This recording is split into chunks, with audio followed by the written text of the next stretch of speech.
Hello friends, welcome to exam bar. दोस्तों, आज teachers day के अवसर पर मैं अपने यूट्यूब चैनल के माध्यम से अपने सभी गुरुजनों को, जिन्होंने मुझे बहुत ही अमूल्य शिक्षा प्रदान की है, उसके लिए सभी को धन्यवाद देना चाहता हूं। और ये उम्मीद करता हूं कि आप लोग भी अपने अपने शिक्षकों को, जिन्होंने आपको अमूल्य शिक्षा प्रदान की है, आप उनको किसी न किसी तरीके से आज धन्यवाद प्रकट करेंगे। तो दोस्तों, आज हम शिक्षक दिवस को थोड़ा अच्छे तरीके से सेलिब्रेट करेंगे, अपने शिक्षकों को धन्यवाद देंगे और हो सके तो उन्हें हम मिठाइयाँ भी खिलाएंगे। और आज की क्लास में हम लोग संघ और उसका राज्य क्षेत्र, इस टॉपिक का अध्ययन करेंगे। यहाँ से बनने वाले सभी क्वेश्चंस को बारी बारी से देखेंगे। तो चलिए दोस्तों, शुरू करते हैं आज की क्लास और डिस्कस करते हैं। दोस्तों, यहाँ पर लिखा है संघ और उसका राज्य क्षेत्र। संघ का मतलब जो भारत संघ है उसकी बात की जा रही है, राज्य क्षेत्र का मतलब जो उसके राज्य है उनकी बात की जा रही है। तो दोस्तों, संघ और उसका राज्य क्षेत्र, इसका वर्णन संविधान के आर्टिकल 1 से लेके 4 तक है। कहाँ है दोस्तों? 1 से लेके 4 आर्टिकल तक वर्णन है भारत और उसके राज्य क्षेत्रों का। अब यहाँ पर क्या क्या वर्णन देखते हैं दोस्तों, आर्टिकल 1 के अंदर, कहने का मतलब अनुच्छेद 1 में लिखा है इंडिया दैट इज भारत। क्या लिखा दोस्तों? लिखा है इंडिया दैट इज भारत। अब दोस्तों, यहां पर इंडिया भी लिखा है और भारत भी लिखा है। इसके पीछे एक छोटी सी कहानी है। क्या कहानी दोस्तों? जब संविधान सभा का गठन हुआ और संविधान सभा में भारत, जो उस समय हिंदुस्तान था, उसमें पाकिस्तान भी मिला हुआ था, तो नया राज्य जब बन रहा था, भारत नया देश बन रहा था, उसके लिए सुइटेबल नाम क्या रखा जाए, इस बात पर चर्चा हुई संविधान सभा में। तो यहाँ पर जो पारंपरिक लोग थे, परंपरा विश्वास करते थे, या जो हिंदी भाषी थे, तो उन हिंदी भाषी जो लोग थे, उन्होंने कहा कि भारत होना चाहिए देश का नाम। और यहां पर दिक्कत ये आई कि पूरे देश में हर जगह हिंदी बोली नहीं जाती है, तो इसीलिए कुछ लोगों को ऑब्जेक्शन भी हुआ कि भारत नहीं होना चाहिए, क्या होना चाहिए? इंडिया।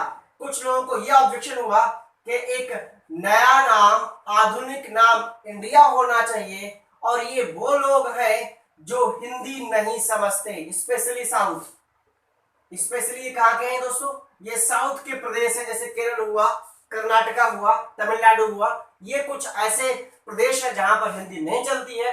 तो वहां के जो कैंडिडेट्स थे, उन्होंने कहा भारत नहीं, इंडिया होना चाहिए। तो इसीलिए संविधान सभा ने काफी विचार विमर्श करने के बाद दोनों लोगों की बातों को इंक्लूड कर लिया। हिंदी भाषी और जो नॉन हिंदी भाषी थे, दोनों लोगों की बातों को मान लिया और लिख दिया इंडिया दैट इज भारत। क्या लिखा दोस्तों? India that is Bharat. और अब इस इंडिया दैट इज भारत को किस रूप में वर्णित किया गया है? इसको बताया गया है यूनियन ऑफ स्टेट्स। कहने का मतलब राज्यों का संघ। क्या दोस्तों? इसको बताया गया है राज्यों का संघ। क्या बताया गया दोस्तों? राज्यों का संघ। अब राज्यों का संघ का मतलब क्या है दोस्तों? यहां से दो बातें क्लियर होती हैं। क्या दो बातें क्लियर होती हैं? पहली बात कि जो भारत संघ बना है, जो यूनियन ऑफ स्टेट्स है, इसमें जितने भी राज्य शामिल हैं, वो एक क्या कहते हैं, समझौता नहीं है। राज्यों के साथ किसी भी प्रकार का समझौता नहीं है। किसी भी राज्य के साथ किसी भी प्रकार का समझौता, एग्रीमेंट नहीं किया गया कि हम 10 साल के लिए आपकी यूनियन में रहेंगे या 50 साल के लिए रहेंगे। ऐसा कोई एग्रीमेंट नहीं किया गया था, एक्सेप्ट जम्मू एंड कश्मीर, और वो भी 31 अक्टूबर 2020 को खत्म कर दिया गया। तो यूनियन का मतलब यह है किसी भी राज्य से कोई भी समझौता नहीं है। और दूसरा यह है कि कोई भी राज्य कोई भी राज्य भारत संघ से अलग नहीं हो सकता। क्या दोस्तों? राज्य भारत संघ से अलग नहीं हो सकता। कहने का मतलब कोई भी राज्य अगर चाहे, जैसे अमेरिका में है, अमेरिका में क्या है दोस्तों, वो फेडरल सिस्टम है। फेडरल सिस्टम का मतलब अमेरिका के जितने भी 50 राज्य हैं सबका समझौता है। क्या है दोस्तों? सबका समझौता है। और वहां पर जो सेंटर है, जो सेंटर की गवर्नमेंट है, वो किसी भी राज्य की सीमा में परिवर्तन नहीं कर सकती, किसी भी राज्य नए राज्य को बना नहीं सकती। तो ऐसा सिस्टम इंडिया में नहीं है। इंडिया में भारत राज्यों का संघ है और इसमें ये दो बातें यहां से समझ के निकल के आती है। ठीक दोस्तों, अब इसके बाद दोस्तों जब संविधान भारत को आजादी मिली तो क्या हुआ? जब आजादी मिली थी तो उस समय, जब आजादी मिली तो उस समय क्या हुआ? देश आजाद हुआ और भारत में उस समय रियासतें थी टोटल 552। कितनी दोस्तों? 552 रियासतें थी। 552 रियासतें थी। अच्छा, और अब इन रियासतों में मैक्सिमम कितनी दोस्तों? 549 ये भारत संघ में मिल गई। कहा दोस्तों? ये इन्होंने अपना भारत के साथ विलय कर लिया। अब 3 बची, वो कौन सी 3 बची थी? एक बची हैदराबाद। कौन सी दोस्तों? एक बची हैदराबाद, दूसरी बची जूनागढ़ और तीसरी बची JNK, जम्मू एंड कश्मीर। तो दोस्तों इस तरीके से ये 3 रियासतें बची थी।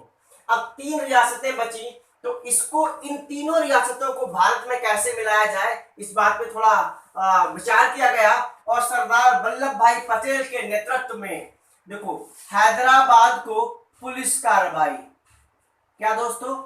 पुलिस कार्यवाही, कहने का मतलब पुलिस फोर्स का इस्तेमाल करके हैदराबाद को भारत संघ में मिलाया गया। फिर दोस्तों अब क्या हुआ? जूनागढ़ में जनमत कराया गया। क्या दोस्तों? जूनागढ़ जनमत करा के, तो जूनागढ़ को जनमत करा के भारत संघ में मिलाया गया। और जम्मू एंड कश्मीर में 1948 में कुछ शर्तों के साथ भारत के साथ में विलय पर हस्ताक्षर किए थे, लेकिन इन्होंने अपनी कुछ स्पेशलिटीज, अपने कुछ अधिकार क्षेत्र विशेष बना के रखे थे, जैसे 370, 35A। तो ये दो 370 स्पेशल, 370 और आर्टिकल 35A, इन 2 आर्टिकल्स की वजह से जम्मू एंड कश्मीर भारत का पूरी तरीके से हिस्सा नहीं था। लेकिन जब इनको 31 अक्टूबर 2020 को खत्म कर दिया गया, ये दोनों आर्टिकल एबोलिश कर दिए गए, तो उसके बाद से अब जम्मू एंड कश्मीर भी भारत का अभिन्न अंग बन गया है। तो इस तरीके से ये सिस्टम चला और भारत यहां पर 14 राज्य और 6 यूटीज में बदल गया पूरा राज्य। तो जब ऐसा हो गया दोस्तों, जब ऐसा हुआ तो अब क्या होना है? अब ऑब्वियस सी बात है कि और भी स्टेट्स में मांग उठनी है, और भी राज्यों के गठन की मांग उठनी है, और मांग उठ भी गई। तो इस तरीके से उसको भी हम थोड़ी देर में डिस्कस करेंगे। अब हुआ क्या दोस्तों? अब इंडिया, दैट इज भारत, हम लोग इस पर डिस्कशन कर रहे थे, यूनियन है। अब इस यूनियन में 3 तरीके के राज्यों का वर्णन है। कितने तरीके का राज्यों का वर्णन है? India, that is Bharat, union of states, मतलब राज्यों का संघ है। इसमें 3 तरीके के राज्यों का वर्णन किया गया है। कौन कौन से दोस्तों? वो है भारत के राज्य, क्या दोस्तों? भारत के राज्य। दूसरा केंद्र शासित प्रदेश। तीसरा है सॉरी प्रदेश। तीसरा है ऐसे राज्य जिनका अधिग्रहण भारत कर सकता है, ऐसे राज्य जिनको भारत एक्वायर कर सकता है, जिनका अधिग्रहण भारत कर सकता है, अधिग्रहण किया जा सकता है। तो ये 3 तरीके के राज्यों का वर्णन आर्टिकल 1 में किया गया। तो ऐसे राज्य जो भारत के हैं, ऐसे राज्य जो केंद्र शासित प्रदेश है, और ऐसे राज्य जिनका अधिग्रहण भारत कर सकता है।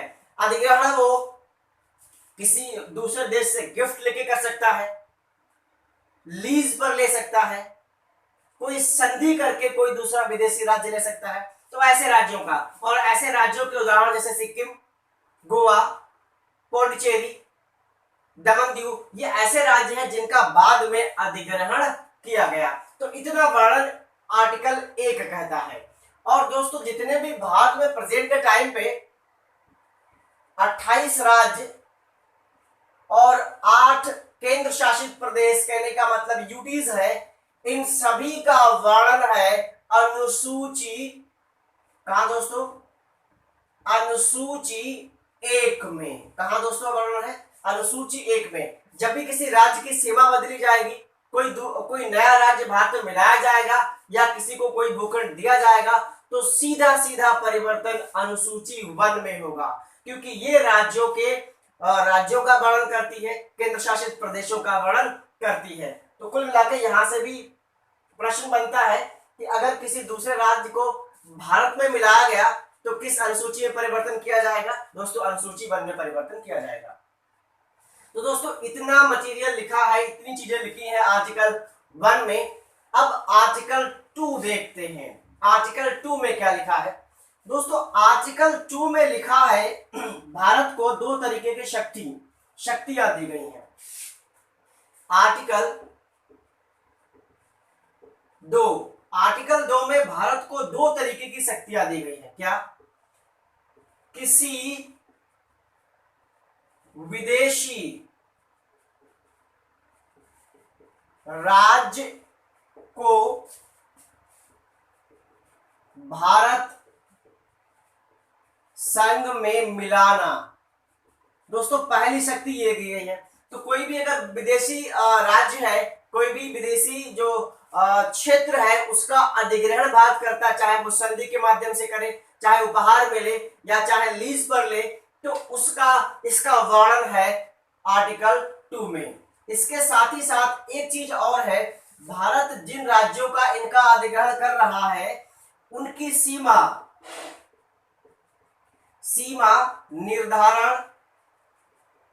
निर्धारण और नए राज्यों का गठन। तो ये 2 तरीके की शक्ति आर्टिकल 2 देता है भारतीय संसद को। किसको अधिकार देता है? ये अधिकार संसद के पास है। किसके पास है दोस्तों? ये अधिकार संसद के पास है। अब आर्टिकल 3 क्या कहता है? आर्टिकल 3 कहता है, बिल्कुल सेम टू सेम ऐसा ही है, लेकिन डिफरेंस है। क्या डिफरेंस है दोस्तों? देखो आर्टिकल 3 नए राज्यों का गठन। क्या दोस्तों? नए राज्यों का गठन आर्टिकल 3 के माध्यम से किया जाता है। और राज्यों की सीमा परिवर्तन। तो राज्यों की सीमा परिवर्तन भी कौन करता है? आर्टिकल 3 के अंडर संसद कर सकती है। अब दोस्तों अगर राज्य की सीमा परिवर्तित हो रही है, तो किसी जो दिन 2 या 2 से ज्यादा राज्यों की सीमा परिवर्तित हो रही है, तो इनका एरिया बढ़ेगा या फिर घटेगा। तो दोस्तों ये अधिकार संसद के पास है, वो किसी राज्य की सीमा परिवर्तित कर सकती है, किसी राज्य का एरिया बढ़ा सकती है, किसी राज्य का एरिया घटा भी सकती है। नए राज्यों का सृजन भी आर्टिकल 3 के तहत संसद कर सकती है। लेकिन दोनों में अधिकार यह है ये यहाँ पर बाहरी बाहरी राज्य की बात हो रही है। किसकी दोस्तों? बाहरी राज्य मतलब विदेशी राज्यों के बारे में बात करता है आर्टिकल 2 और आर्टिकल जो 3 है, आर्टिकल जो 3 है वो भारत संघ, क्या दोस्तों? वो सिर्फ और सिर्फ भारत संघ के राज्यों की बात करता है। ये आर्टिकल 3 और आर्टिकल 2 के बीच में बड़ा डिफरेंस है। आर्टिकल 2 जो बाहरी राज्य है उनके बारे में बात करता है, आर्टिकल 3 जो भारत के राज्य है उनमें ही फेरबदल की जो परमिशन है वो संसद को देता है। अब दोस्तों ये जो क्या कहते हैं, ये जो फेरबदल की परमिशन है, किसी भी राज्य का नेम चेंज करना है, यहाँ पे लिखिए नाम चेंज हो सकता है, ये संसद नेम चेंज भी कर सकती है। तो ये कोई परिवर्तन हो रहे हैं दोस्तों, तो इसके लिए संसद में प्रोसीजर क्या है? इसके लिए संसद राष्ट्रपति को, किसको दोस्तों? राष्ट्रपति की अनुमति से बहुमत लाएगी और ये राष्ट्रपति जिस राज्य में फेरबदल करना होगा, जिस राज्य की बाउंड्री में फेरबदल करना होगा, उस राज्य की विधानसभा को, किसको दोस्तों? उस राज्य की विधानसभा को, उस राज्य की विधान सभा को ये सूचित कर देगा और इस राज्य की विधानसभा से अपने सुझाव एक निश्चित टाइम के अंदर मांगेगा। और अगर उस निश्चित टाइम के अंदर सुझाव नहीं आता है या आता भी है, तब भी संसद इस राज्य की विधानसभा के जो भी प्रपोजल्स आए हैं, जो भी सुझाव आए हैं, उनको मानने के लिए बाध्य नहीं है। उनको मानने के लिए संसद बाध्य नहीं है। तो कुल मिलाकर कहने का मतलब यह है कि अल्टीमेट पावर किसके पास है? संसद के पास है। अगर संसद अपनी पे आ जाए तो किसी भी स्टेट का नाम चेंज कर सकती है, नए राष्ट्रों का गठन भी कर सकती है। तो उम्मीद करता हूं ये बात आपको समझ में आ गई होगी। क्या दोस्तों? संसद किसी राज्य का नाम चेंज करना या बाउंड्री बदलनी है तो संसद पहले राष्ट्रपति को इन्फॉर्म करेगी, राष्ट्रपति उस राज्य की विधानसभा को इन्फॉर्म करेगा और फिर ये प्रपोजल देगा। हालांकि संसद इस प्रपोजल को मानने के लिए बाध्य नहीं है। तो इतनी बात यहां से समझ में आती है। अब दोस्तों आर्टिकल 4 क्या कहता है? दोस्तों आर्टिकल 4 ये कहता है, आर्टिकल 4 ये कहता है कि जो चेंजेज संविधान भारत राज्यों में आर्टिकल 2 और आर्टिकल 3 के तहत जितने भी बदलाव भारत संघ या उसके राज्यों में होते हैं या संसद जितने भी बदलाव को करती है, तो आर्टिकल 2 और आर्टिकल 3, आर्टिकल 4 ये कहता है दोस्तों, आर्टिकल 4 की बात हम कर रहे हैं। आर्टिकल 4 ये बताता है कि आर्टिकल 2 और आर्टिकल 3 में किए गए बदलाव ये संसद में साधारण बहुमत से पारित होंगे। कहने का मतलब इनके लिए 368 के तहत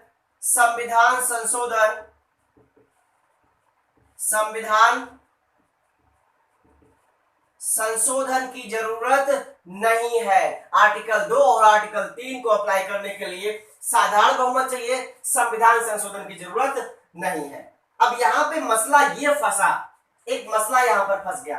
क्या मसला फंसा? दोस्तों बात है 1960 की। कब दोस्तों? 1960। अब 1960 में क्या हुआ? 1960 भारत और पाकिस्तान के बीच में एक समझौता होना था और उस समझौते में बेरुवारी, क्या दोस्तों? एक बेरुवारी क्षेत्र है पश्चिम बंगाल में। उस बेरुवारी क्षेत्र को पाकिस्तान को देना था, बेरुवारी यूनियन या बेरुवारी संघ। अब इस संघ को जब पाकिस्तान को देना था तो यहां पर एक क्वेश्चन पुट अप किया गया। एक क्वेश्चन राष्ट्रपति साहब ने सुप्रीम कोर्ट के सामने यह रखा कि क्या संसद के पास ये अधिकार है कि वो किसी भारतीय क्षेत्र को किसी विदेशी शक्ति को प्रदान कर सकता है। तो इस क्वेश्चन के आंसर में सुप्रीम कोर्ट ने कहा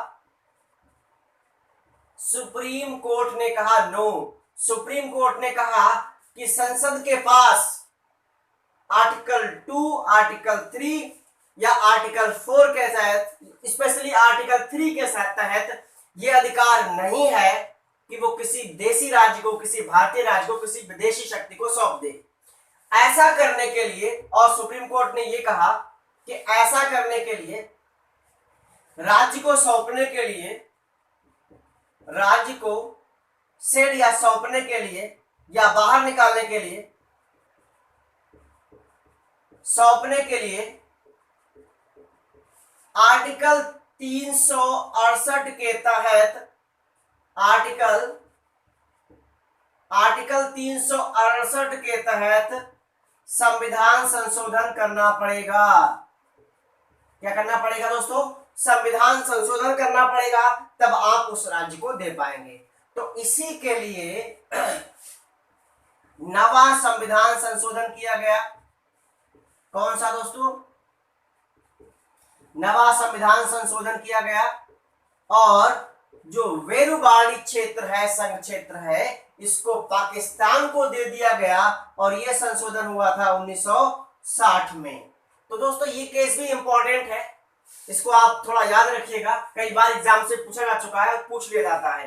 तो इस तरीके से ये वेरुबाड़ी केस की बात हो गई। तो दोस्तों आज हम लोग यहीं पर अपनी क्लास को खत्म करते हैं। बाकी की जितनी डिस्कशन है, अभी इसमें कुछ बचा हुआ है, उसका डिस्कशन हम लोग अगली क्लास में करेंगे।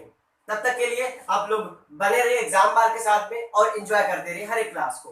दोस्तों क्लास अगर आपको अच्छी लगी है तो इसको लाइक करिए, शेयर करिए। साथ ही साथ अगर आप हमारे चैनल पर नए आए हैं तो चैनल को सब्सक्राइब करके बेल आइकन बटन को दबाना ना भूलिएगा, ताकि आपको लेटेस्ट अपडेट मिलता रहे। थैंक यू, जय हिंद।